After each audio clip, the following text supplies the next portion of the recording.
As we transition to more relaxed versions of lockdown dito sa Metro Manila and other major cities, the government is also becoming more strict in ensuring na walang pasaway and social distancing regulations are followed accordingly. And one proposal is fining and punishing people who are posting celebrations and other forms of activities that are clearly in violation of social distancing measures under social media. According to Joint Task Force COVID Shield Commander of the Philippine National Police, Guillermo Elizar, the police now will look at social media posts and try to punish any kind of quarantine violations. Now, around the world, including in effective democracies like Taiwan, the police actually has been also very proactive in making sure that walang pasaway. For instance, if may mga tao na dumarating from abroad, they will follow the 14-day quarantine. And they could be monitored actually through software and other kinds of applications. So it's not out of the blue for governments to make sure that they use all kinds of mechanisms, including online and software mechanisms, to monitor the activities of their citizens when it comes to following social distancing measures. Pero para sa mga kritiko, there are concerns about trust in the Philippine National Police, especially in light of concerns over human rights violations, extrajudicial killings in recent years, and not to forget the Mañanita incidents involving top officials of the Philippine National Police. As they say, discipline should start from the very top.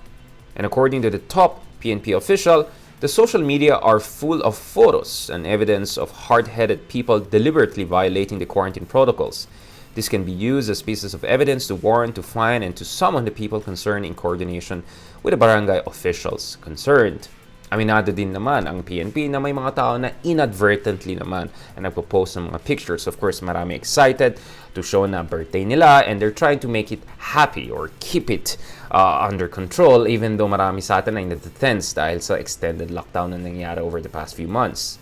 Nonetheless, the Philippine National Police is becoming stricter and stricter over time.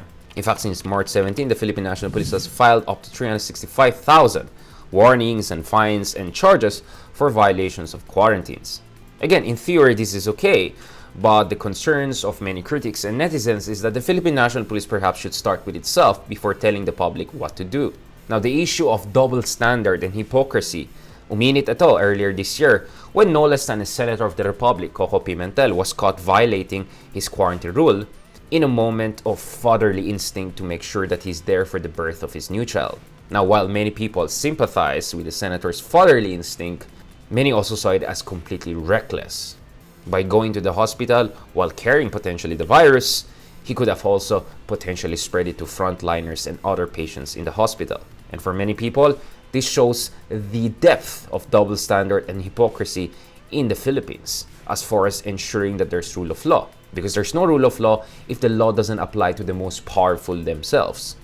But things got even more interesting when top PNP officials themselves were being accused of violating social distancing measure. Kasama dyan yung Mañanita party of Metro Manila Police Chief Major General De Bolsinas. But the president has stood by the top PNP officials involved in this controversy. Ayon sa ating presidente, I don't want him to be transferred. He's a good officer. He's an honest man. It was not his fault that there were people who serenaded him. I will not order his transfer. He stays there until further orders. So when top officials of the PNP were caught violating social distancing measures, the commander-in-chief was not willing to ensure accountability. At least this is how the critics look at the situation. By August, no less than the recently retired PNP chief himself was in the middle of a controversy, with many alleging that he was holding a party in Baguio City in violation of social distancing measures. Then PNP Chief General Archie Gamboa, however, denied the allegations, saying that it was nothing but a dinner. So yung isa, Mañanita, birthday party, yung isa naman, dinner lang. But more and more people are asking the Philippine National Police to make sure that its own ranks are following the rules and regulations it wants to apply to the people. Kaya the new chief of the Philippine National Police, General Camilo Cascolan, said recently, I will see to it that everybody who imposes or implements the law shall be disciplined and should also follow the law they are implementing.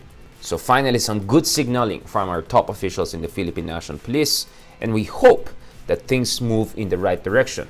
As an ancient saying goes, the fish rots from the head.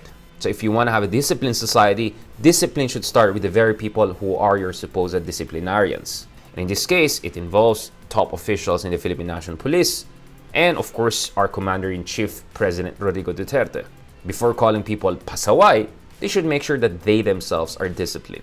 And only then can we all work together to make sure that walang pasaway, whether in government, whether top officials, whether senators, or ordinary citizens. And that's how we're gonna defeat this virus, this pandemic, and national crisis.